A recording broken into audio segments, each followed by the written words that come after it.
हाय दोस्तों, मैं अनिल आप सभी का आपके अपने चैनल में स्वागत करता हूं। आइए हम सभी एक प्रश्न देखते हैं। प्रश्न कहता है कि 10.5 सेमी त्रिज्या वाले गोले का आयतन ज्ञात करें।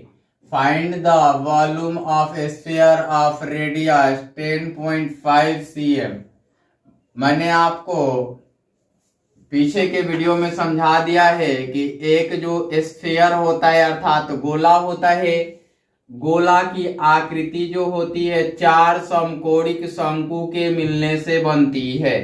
कौन से शंकु के मिलने से बनती है? समकोणिक शंकु।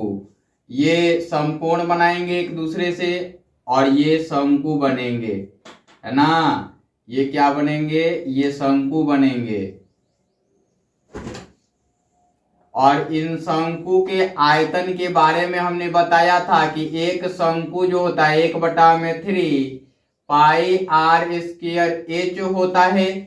तो एक शंकु के लिए, ये कोण के लिए बता रहा हूं मैं, है ना।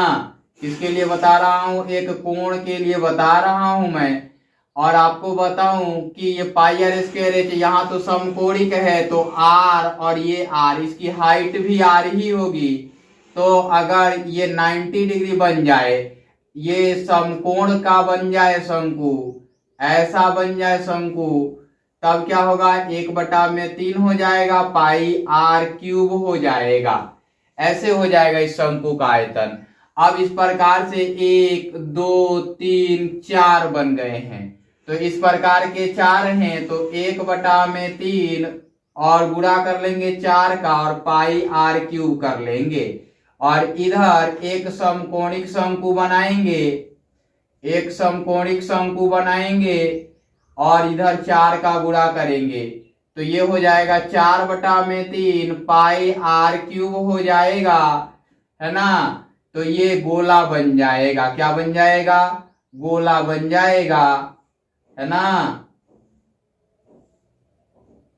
इस प्रकार से ये गोला बन जाएगा। अब गोले का आयतन तो हमने फाइंड आउट कर लिया, तो इधर लिखते हैं हल दिया है अर्थात सॉल्यूशन, फिर गिवन या वी हैव लिख सकते हैं। क्या लिख सकते हैं? We have. गोले में, है ना, गोले में क्या कहता है कि R बराबर 10.5 cm और V बराबर वाट, ऐसा कर लेंगे। तो नीचे लिखेंगे नाउ अब, है ना, चूंकि गोले का आयतन अर्थात कि V बराबर 4/3 पाई आर क्यूब घन इकाई, यही इसका उत्तर बनेगा। या V बराबर 4/3 पाई का मान 22/7 और R का मान 10.5 का होल क्यूब, 10.5 का होल क्यूब, और यहाँ सेंटीमीटर में दिया है तो सेंटीमीटर क्यूब। अब देखिए हम इसको लिख सकते हैं V बराबर 4/3 और 22/7 गुणे 10.5 गुणा 10.5 गुणा 10.5। ऐसा इसलिए लिखा कि कैलकुलेशंस करने में आसानी हो। देखिएगा कैसे। ये देखिए, ये 7 से कटेगा तो 7 एकम 7.3 बच गया, 7 पंचे 35 हो गया। अगर आप चाहते तो डायरेक्ट भी काट सकते थे इसको, या इसको काट सकते थे। तो इसको काटिए तो 0.8 में आएगा, इसको काटिएगा तो बढ़िया से कट जाएगा। 3 3 का 9 दशमलव फिर 5, यानी कि 3.5 बार में कटेगा, 3.5 बार में कटेगा। तो ये कैलकुलेशंस करना आसान हो जाएगा। चलिए आगे की ओर आते हैं वॉल्यूम निकालने के लिए। तो एक बात जानिए, यहां से इसका गुणा कीजिएगा तो ये 6 बन जाएगा। क्या बन जाएगा? 4 पंचे 20 का 0, 4 एकम 4 और 2 6 बनेगा। तो ये 6 बन जाएगा और इससे 2 का गुणा कीजिएगा तो 7 बन जाएगा। तो हमने गुणा क्या करना है ये सीखिए पहले।